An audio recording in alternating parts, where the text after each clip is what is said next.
gets sucked out of a door that's been improperly closed because it's Boeing, American made, Yeah. Mm-hmm. and Yep. plummet to our own little private Where we just get paradise to island. where we just get to hang out with Rachel McAdams. Yeah, get to watch her glow up. This one guy goes, "If you ever see me trapped on an island with Rachel McAdams, do not rescue me. I am exactly where I want to be." For real. And they tried everything they could to. I mean, like the tuna did do it for me for a second, Yeah. but it was very, very, very momentary. They really tried to frump her. They tried hard. They tried real hard. There was a valiant effort to frump Rachel McAdams, and just didn't quite go for it. So hey, everybody, welcome to High and Dry Podcast, the only podcast keeping alive the fandom of Pan Am. It was a 2011 drama series where Christina Ricci and Margot Robbie played stewardesses for the airline that went bankrupt. Yeah. Like, did it was it like I mean, did it like cover the bankruptcy of the airline, or was it just like the thing of the adventures of two stewardesses? Couldn't tell you. I never watched it, but just a fan. Just a huge fan. There was a plan there. Mike Vogel was on it, so you just gotta watch. I have no idea who that is. Michael Mosley was on it, so I feel like I've heard that name. Just fantastic all around. Well, everybody, I'm your host, Ryan Barron North. With me, as always, James Crossland. This week we are down Luke. He caught scurvy, and he's going to be out dealing with that, trying to just pound fruit. And hopefully we'll have him back here pretty soon. But until then, we still got a good show for you. This week we're going to be tackling the film Send Help, starring Rachel McAdams, and we're going to rip this thing apart, basically. So we're going to do it in a 3-part method. All right, that's guaranteed to get you the best results for your movie reviewing buck. All right, first we're going to give you the definitive rating out of 5 stars. And then we are going to dive into the deeper meanings behind this film on the golden path. And then finally, we're going to insert ourselves, drugs or alcohol, into the film. And what makes it so exciting, so special, so fun, so unique is that we're going to be doing it drunk and or high. So, Jan, what are you imbibing this week? I've got some CBD hemp. And okay. I'm going to be smoking that. I haven't picked up any new ones. Like, the hemp lasts for a long time. I burn less of it. I smoke less of it. So it just lasts for fucking ever. Can't get rid of this shit. Well, let's knock some of that out. I'm going to be joining you with Purple Haze Purple Corn Whiskey. Is it really made from purple corn? It's 100% purple corn whiskey. Product of Mexico. I bought it special from a place in Chicago. Really? Yeah. 40%, so it's a 80 horse. Corn grain alcohol is what they used when I was learning to fire breathe. Really? Yeah, okay. But it was higher proof. Well, that's exciting. Well, they said that this one was finished in a tequila cask. Oh. So, I don't know. It's handwritten. Oh. Things handwritten. So, we're going to try this out on film here. See how it goes. That's how you know it's just ethanol. Yeah, just pure. Yeah. So, let's line them up. This first toast, first hit, first shot goes out to our movie this week. Here is to Send Help. Cheers. It's sweet. Whew. Whew. It's high fructose corn syrup. Fermented corn syrup. Yeah. But that's kind of what it feels like. It's just... wow. Okay. Really use some pancakes. There's so many fucking flavors in that. I don't know what to do about that. That's confusing. Too many flavors? I think so. All right, so our next toast, next hit, next shot. This one goes out to our newest listeners. And one day, I swear to God, I'll be on top of this. But that day is not today. Our newest listeners, I know last week we had, hey, yeah, we had a very large month. So let's take a look, see who our newest locations are coming in at. We have Vilnius City Municipality. Vilnius again. Wow. Lithuania really we got loves us. we got Bucharest. We got we got some shout outs from Helsinki. Some very impressive VPNs you guys are using. It turns out we got one from Tokyo. Oh, Let's nice. see. Poplar of the Tower Hamlets. One from Hong Kong. Wimbledon. Augusta. Nice. Yeah, Don't play we're there. jumping jumping all over the fucking place. Oh, one from Queens. But it turns out that VPNs are used for more than just bypassing the red state restrictions on Pornhub. It's also for listening to High and Dry Podcast. Excellent. So here's to them. Cheers. Cheers. Like anyone in Queens would ever listen to this podcast. Oh, the far off, fantastical land of Queens. Queens. All right. So this third toast, third hit. How about James? Happy birthday to you. Oh, thank special you. Birthday episode. So, cheers. Yeah, cheers. I'm 125 years. Well, you're looking great. Thank you. It's because and you can check this. You can Google it. I've been taking adrenochrome doses with the Epstein on Epstein Island with all the politicians. Yeah. I'm in the documents. Search my name. Just look him up. Yeah. No, and this we've all learned that our world is run by fucking pedophiles, cannibals, and whatnot. But let's talk about movies. So first things first, we're gonna get you guys the 5 out of 5 stars on Send Help. And we're gonna jump through acting, cinematography, score, plot, and rewatchability. And this is going to be far superior than anything Fandango has ever produced. That's true. And now Rotten Tomatoes too, because Rotten Tomatoes gave Melania 99% on that. Like, you guys have no way of scouring for bots. Fucking seriously, like you're telling me Melania is up there next to Citizen Kane, The Godfather? Like, fuck out of here. You know, the thing is, if they really only go by like verified ticket purchases, I wouldn't be surprised if Melania was incredibly high, because who would pay money to go see that movie unless they already fundamentally, were approved of it? And they don't have much of a critical mind for those things. No, not at all. No, and even I was the reading things some I love, I criticize incredibly heavily, but that's not the way they operate. Anyone who's fucking listened to this podcast, it's my girlfriend, her sister actually one day was asking my girlfriend, like, does he like anything? And I'm like, look, I have a critical eye. These people out, like, they don't have to go to my shit job Monday. I am owed good material that is going to keep me entertained, make me think, be devoid of plot holes. So I'm critical. Advance the craft, you motherfuckers. Yeah. Or just, if you're not going to advance the craft, just do the thing really, really well. Yeah. And stop giving us your fucking talentless kids. Please. But anyway, please, dear God. One more goddamn Jaden Smith, or I don't even want anything to do with Ethan Hawke and Uma Thurman's kid. Like, I'm not interested. I am good. But anyway. Oh, get my blood boiling before we even dive in. So let's rate this thing. James, did you want to kick it up? Sure, I can kick it off. So, very quick recap of the movie.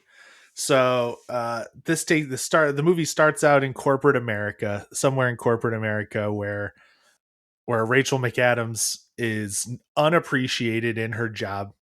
She's good at it, but she's not, somehow Rachel McAdams is not a smoke show, Yeah, and we have to therefore believe that. and therefore she's overlooked by some maze runner dickhead, and we and they get on a plane. We know he's unscrupulous, right? He's a grifter. He tells her that she has a chance, she just has to come to this meeting, but in reality she never has a chance.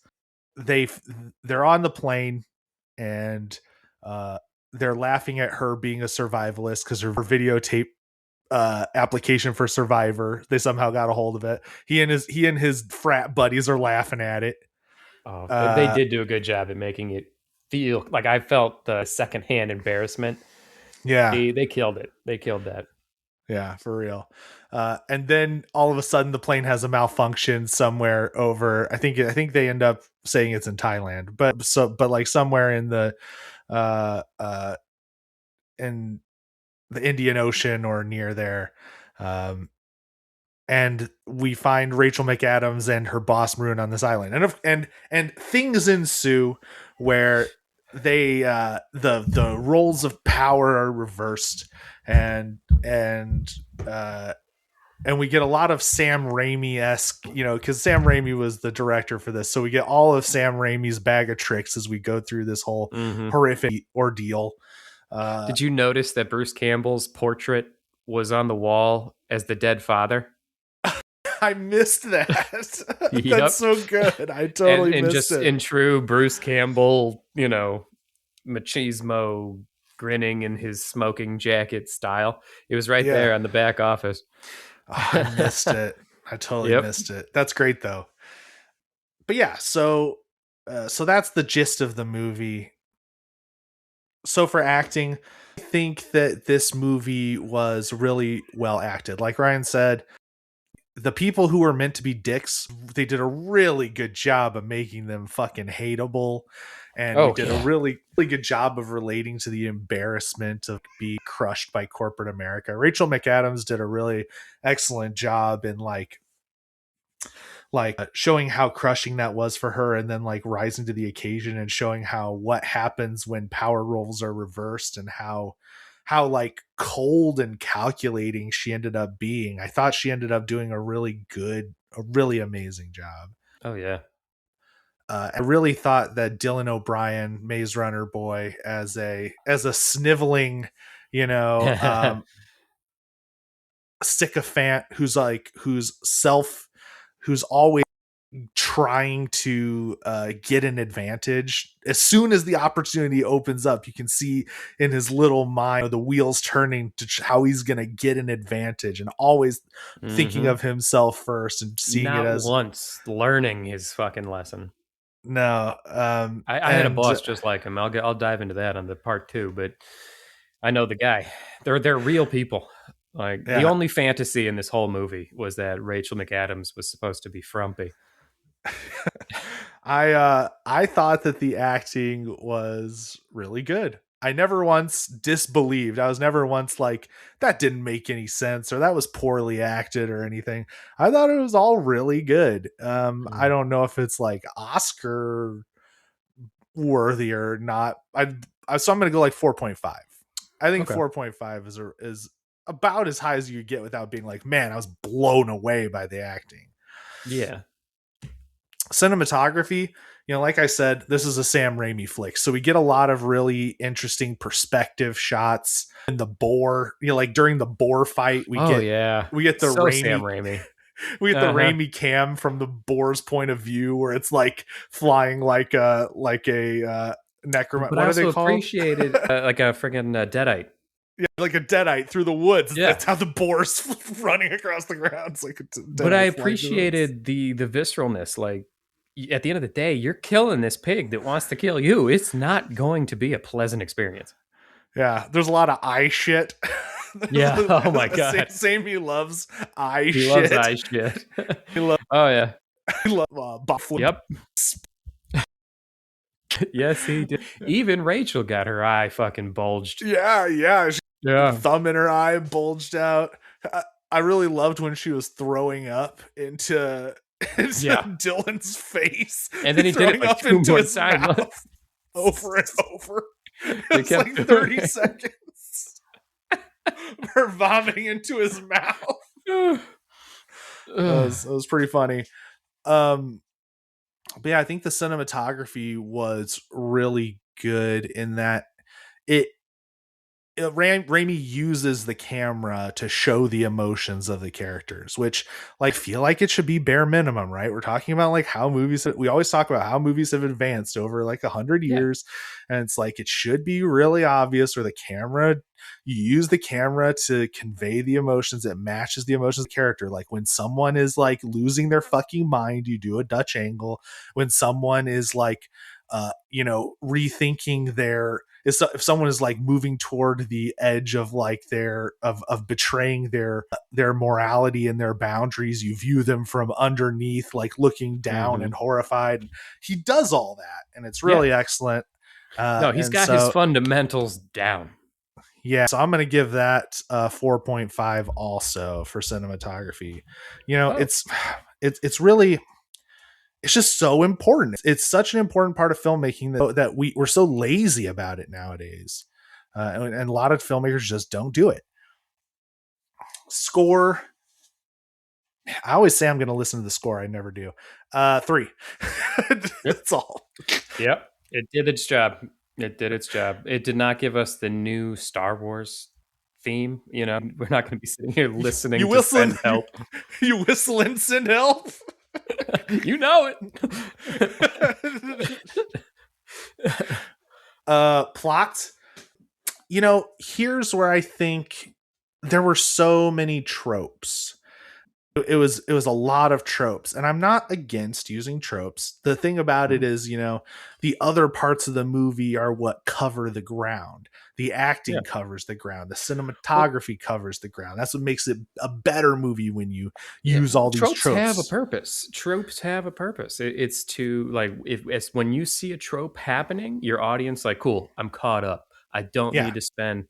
It's like every time we see a fucking movie where they re-explain the origin of Batman, it's like we don't need to do that. Just let's get down to business. We know the trope. Let's go.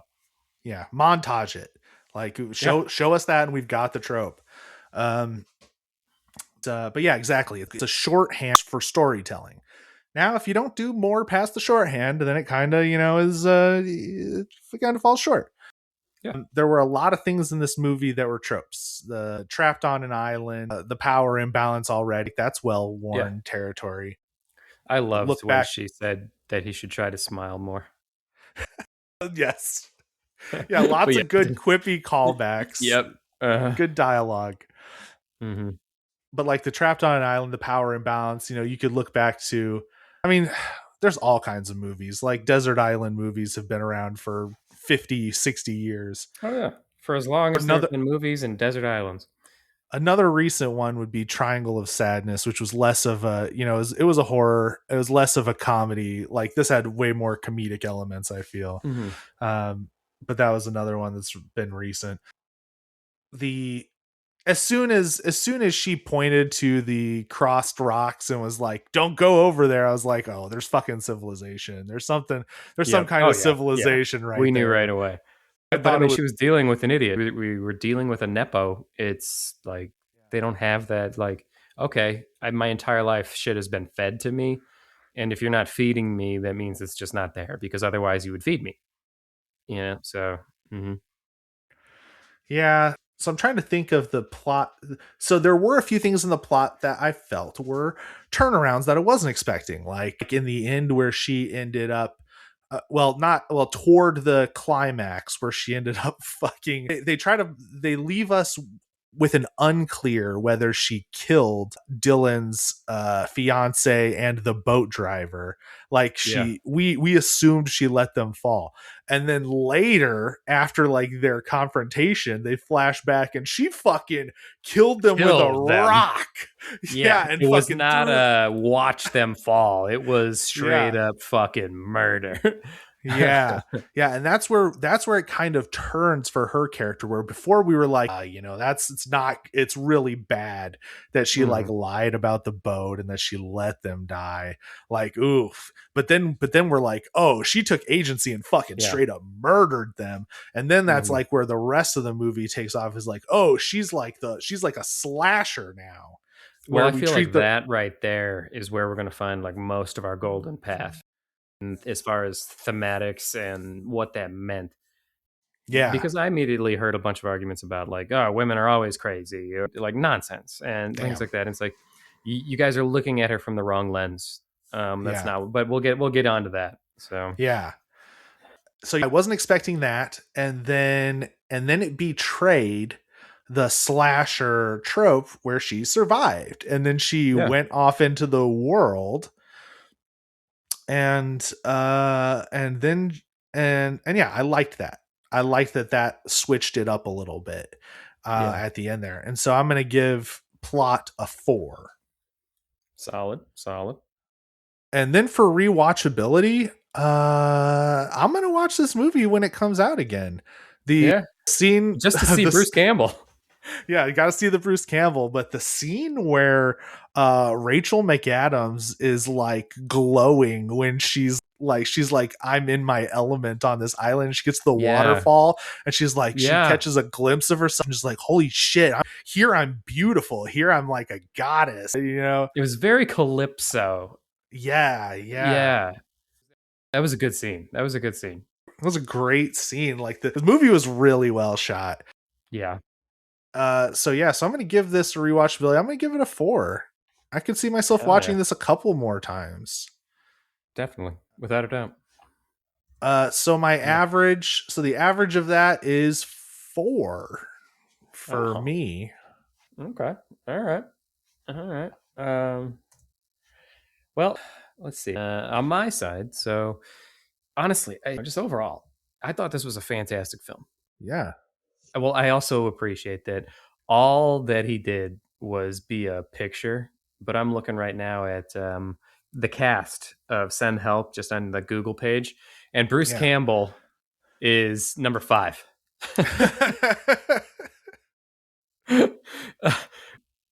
Before like all the frat bros, before like Yeah, I see that. I I love it. I love it. And so Sam Raimi, one, the dude's fucking loyal. And like It's you were true. saying, the dude, he's got his fucking fundamentals down. He's the WNBA of filmmaking. He's got the fundamentals. um, he look just from his background. Him and Bruce Campbell rolled in with a couple $1,000 in a cabin Yeah. and created a fucking franchise. I He's a mean, dude who Sam loves the Raimi art. has he's directed a lot of like really well loved movies. A lot of Yeah. them cult, sure, Oh but he yeah. also directed like the Tobey Maguire Spider-Man, which was like a fucking like a national it's a national treasure. Like people Yeah. are like that was one of the best superhero fucking movies of our lifetime, you know? I mean, and Tobey Maguire's going on to try and tarnish that right now, but Is he? I don't know what's going on. What's happening? uh, Oh, he's only like 25, right? he He has was a 11 when they haircut did like that. Spider-Man. He has a haircut like that, yeah. But no, no, Ooh. he's yeah, yeah. He's 30 years older than her, but um, Ooh. yeah, I don't know. I think Hmm. I think like consenting adults and all that, but at the The same age time, like, difference dude, can't be more it's than the fucked up. age of the other person in the Yeah, relationship. exactly, exactly. I mean, unless I feel like, I don't know, if you're like 35, No. if you're 35 and you as the 35-year-old go out there and prowl on an 85-year-old person because you know their time's coming and that's on you, then all right, whatever. And I don't hold it against Cher. Transactional. Yeah, and I don't hold it against Cher. Cher's allowed to date whoever the fuck she wants to date. But yeah, no, Toby. But anyway, as I was saying, this film and Sam Raimi, fantastic. And I appreciate that every time you see a movie of his, regardless, you see hallmarks of his film. Right. And even just going into this, he never plays to trying to catch the widest fucking audience. He goes in there with a vision and he wants to make a thing. He makes a thing and he makes it well. And he brings people to the table who have that same sort of heart and spirit with it. And that's what we saw here with the acting.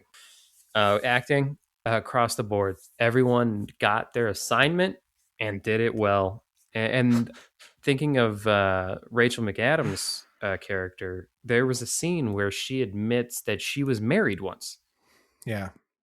where she kind of has a, like, she's trying to smile. Like, you could see that it's affected the character. Right. I thought it was fantastic the way it was done. She didn't fucking just dump it. Right. It was more of just like a, uh, and it was like an admittance, like a very careful admittance, and she navigated that complex set of feelings so well, Yeah. and in such a way where you realize that we had started like taking assumptions about this human being Hmm. because of her go-gettingness. We didn't realize that it didn't come from any sort of social awkwardness. I mean, that was there, but it came from trauma, Right. real, hard trauma. And I thought she navigated that role expertly. Well, the tagline is "Monsters aren't born; they're created." Yeah. And so Something fucking like that. nailed it. Yeah. Fucking And nailed it. I think Send Dylan did help. a really good job in that scene too, with that vulnerability scene. I think they both Hmm. did a really good job. Yeah, Yeah. especially because he was giving vulnerability back as a manipulation tactic. Right. So yeah, killed it. So and I'm trying to think if there was like a, an Oscar worthy performance here. Maybe. Maybe. I wasn't like blown away. I thought it was really No, I good. was not blown out of the fucking water, but I don't blame the actors for that. Not every piece of work is going to take human beings to the cusp of thespianism. Right. Right. Um, so I'm with you on that one. I'm going to give that a 4.5 on the acting. Cinematography. I love Raimi's work. I loved how every shot. First, he does it. He does it competently. He's got his everything down. He knows his way around the art of filmmaking. And every scene, though, still manages to have his signature on it, so to speak. So for that, I'm actually going to give it a 5 because it's the Wow. best cinematography there is. But I think, relatively speaking, it hits every freaking thing. And I mean, well, yeah. It's So I thought he technically killed it. ill. Yeah. So he killed it. He killed it. Score. I don't remember a note. Not a single one. But not once was I pulled out of it.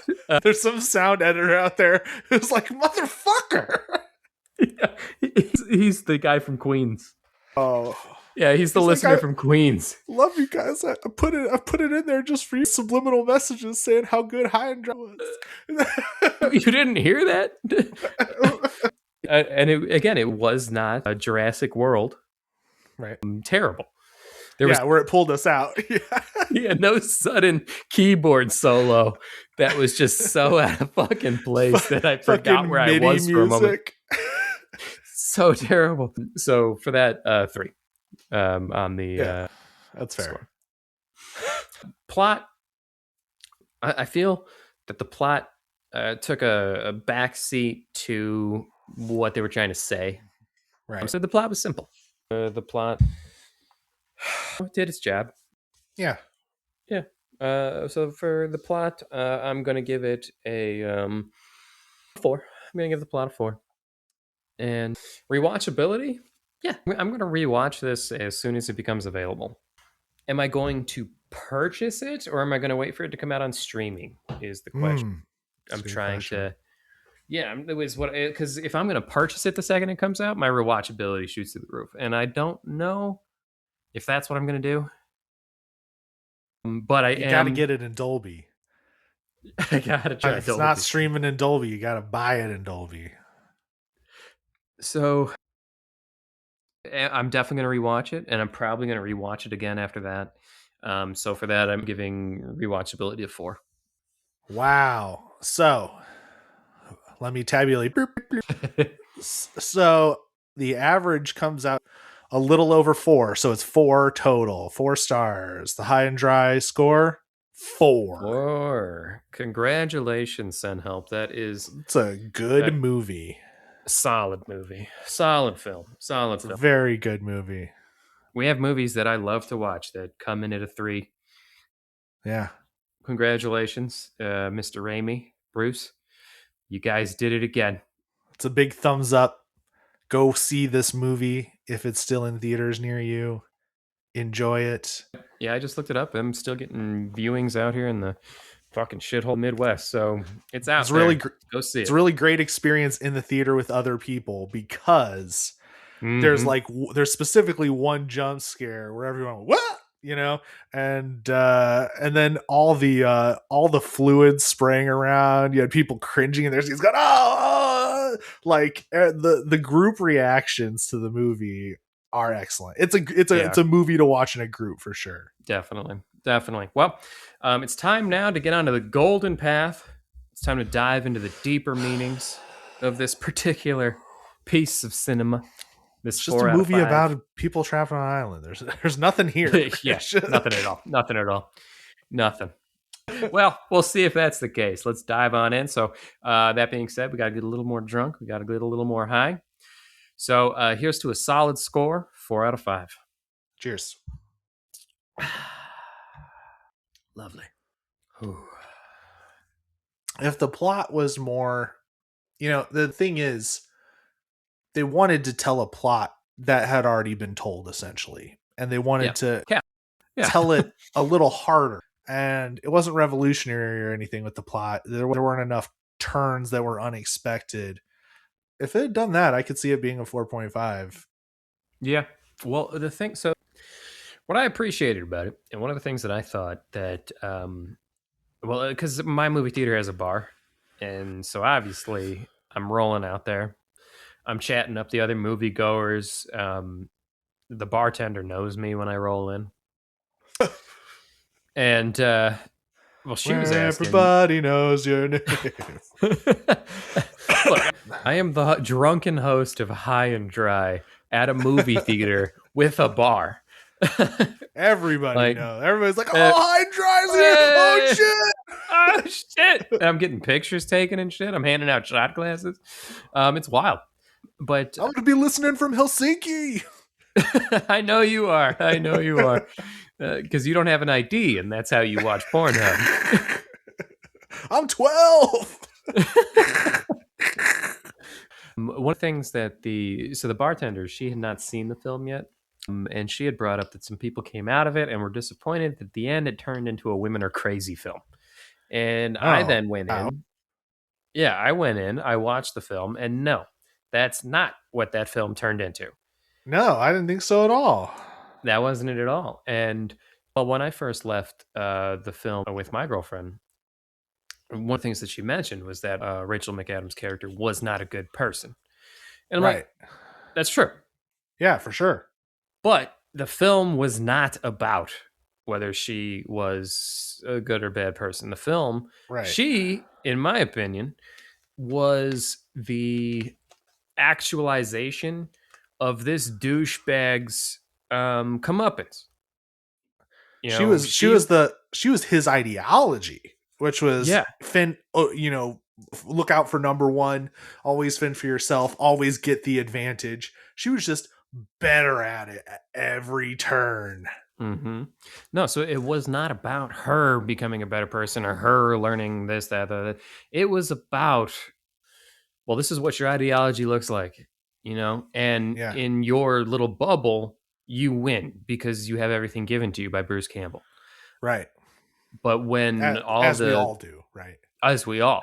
But when it's just you and an island, it's other people who are going to be more proficient at it. And what's wild is that they're going to keep giving you chances. Yeah. And you're just, the main difference is that you're also you're bad at your ideology, and you're a Yeah. piece of shit. Yeah.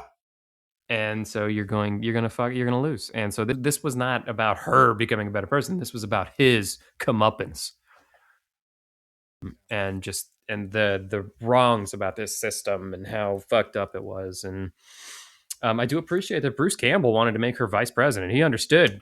Yeah. Um, She's got a yeah. killer fucking instinct. Uh-huh. Yeah. So and that's what I saw, and that's what I want to say to people who are going to see it and just immediately dive into oh, women are crazy and this and that, and like, people are crazy. Right. That dude was crazy too. Yeah. Yeah. No. Are you But kidding me? so like I was listening to people who wanted to see it more as her winning by her rules versus her Oh, winning by of his course rules. that's what you want to see. Of course. Mm-hmm. But that's what her right at the end of the movie, like 5 seconds before the movie ends, she's in her car driving along, and then she stops and she turns her head 45 degrees and she looks directly at the camera, and she holds her gaze at the camera for like 3 or 4 seconds, and then she turns back to what she's doing and puts her sunglasses on and keeps driving. And I'm interested, what do you think that meant? Because I have my ideas about what that meant. But that's like, hilariously, that's like the most subtle Sam Raimi has ever been. Someone looking directly at the camera.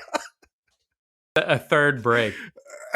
So I think there's a few things there. I think there's like the obvious nod of I got away with murder. Right. But I don't think that's where her character really was. Right. I think that's the obvious answer, but I don't think that's what it was. I think Agree. maybe it was more of a warning, Yeah. more of a look further into this. Look at yourself. Like she looked more judging at that point. Yes, she does. She does look like she's criticizing the audience. Yeah. It's like, did you cheer for me? Are you cheering for me now? Is this what you want to see? This is a good for her film of 2026. Is this, I'm here. This is how people who think ahead end up in situations, even though they're terrible, they turn it into something profitable for them. Mm-hmm. Look where I am now. Yeah. It carries all those things. And I think that might have been lost on a lot of people in the audience. It reminded me kind of my favorite filmmaker, Paul Verhoeven, the way he turns the camera toward the audience a lot of times to make you think about what's happening and think about yourself and your own reaction to it.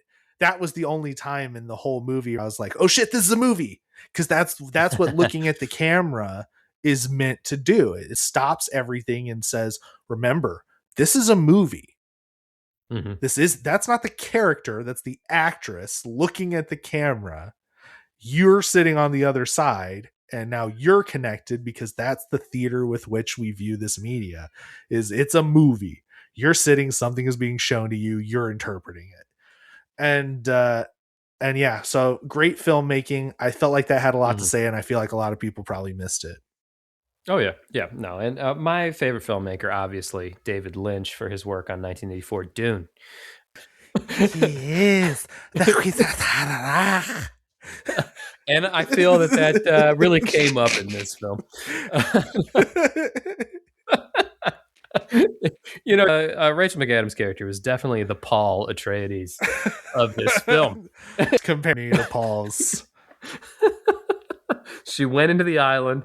She came back with a knowledge. She gave the place a chance to correct itself. She killed Sting, and the boar was Vader. That's what I was about to say. Sting got stung, and we all have something to learn about it. Who's Dylan O'Brien? Is he? He is Jessica. Oh, there you go. Yeah. Okay. Yeah, he's Jessica. Obviously, his fiance was Duncan. There to rescue. Yeah. Ended up getting killed. Mm-hmm. Yeah. So in Send Help 2, we'll have the clone of clone fiance. Clone fiance, and she will make someone come via climbing a mountainside. I'm very excited for it. I'm very excited for that film. Right now, people at home are going, "What the fuck are they talking about?" You gotta check out God Emperor of Dune. Yeah, you got to be on. We're on the golden path, and you too have to get on the golden path if you want to understand any movie ever made ever. If they end up getting to the point where they make God Emperor of Dune, I'll shit my pants. There's no way. There's no way that the audience is there for that movie as written. There's no way. I would be so excited for God Emperor of Dune. It's the best story of all of the Dune stories. It is. It's a thrill ride. It's insanity. It's the insane mind of an immortal fascist. It's so interesting because the Dune movies, like that kind of like political blah blah blah, like we've seen it all before. No one has done a movie with like an insane mind of an immortal fascist. Like just, I want it. I want it so bad. I do too. I want us to bring back James McAvoy, who played, Leto the Second, and stuff his ass into a worm suit. Do sew him into the worm suit. I don't care. Yeah. Become the worm. We'll have Sam Raimi direct and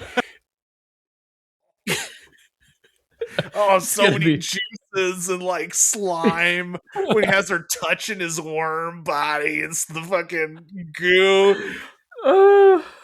That would be. And James McAvoy's fucking biting his lip. Get her to zoom right in on it. No one is able to finish the movie. Hey, what were we talking about? Us. Oh yeah, send help. You know how they had the worm popcorn buckets? Now you're gonna have the worm vomit bucket.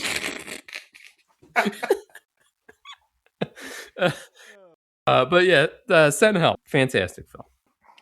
Yeah. So the reversal of power, the whole reversal of power dynamic, like they wanted, of course, audiences wanted to have this story where she wins on her own terms, because a lot of the audience truly believes that by any means necessary, you should get what you want from other people and your environment. And they believe that survival of the fittest should happen. And of course they want to believe that it is somehow bound by honor instead of corruptive. They want to see that in their media, but that's not the truth of their media. And I can understand how that would feel like an attack on their beliefs. Yeah, no, it's like, this is what your entire ideology here, this is what it looks like unfiltered between man and woman on an island. This is what that looks like. Right. And if you have problems with her walking away like she did, because you're dealing now with some sort of cognitive dissonance, things aren't, you might need to rewire yourself. Yeah. If you can't look at this from a unoffended perspective, something's going on in your brain. Yeah. Yeah. It's the rugged individual, every man for himself. A lot of people truly believe that.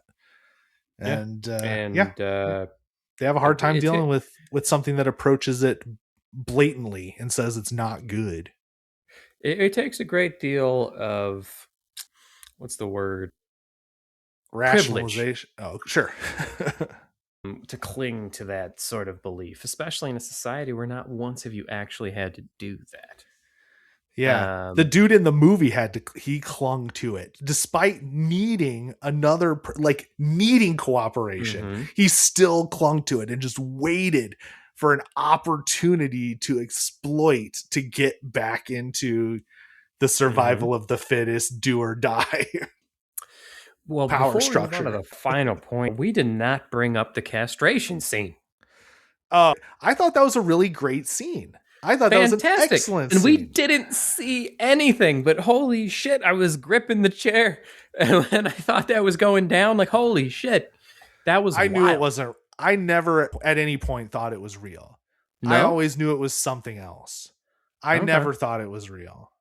Wow. No, I thought I But actually. looking back on it from the end, I'm surprised it wasn't. Well, Surprised that's it what I'm wasn't saying real. because I had started suspecting that of her. I was starting to feel that she was drifting to that side, that she's being abused by this person, and she's gonna start to really punch back, and she's capable of some shit. Yeah. And yeah, so as are we all. So But she yeah, understood the need for cooperation. Once you maim someone like that, like they need to heal, and also they're going to be like looking over your shoulder. You're going to have to look over your shoulder all the time for them to kill you out of vengeance and yeah. stuff. But Oh, so instead, you she was think she proving, didn't? You think she didn't because of more of a? She wasn't forgiving him. She just was thinking in terms of, I don't want to have to heal his ass. yeah, I don't want to heal him. I don't want to have my partner who's, working toward our survival be maimed. And also, I don't want the person who's stuck with me on this island. Well, we don't have to be at this point. She knows she doesn't have to be stuck, but she wants him there Yeah. for whatever reason. So you don't want that person to be like to have for sure murderous intent because you castrated them. She was Oh yeah. proving a point, Yeah. Yeah. that No. whatever he's thinking he could do, she could do better, and he still didn't get the point.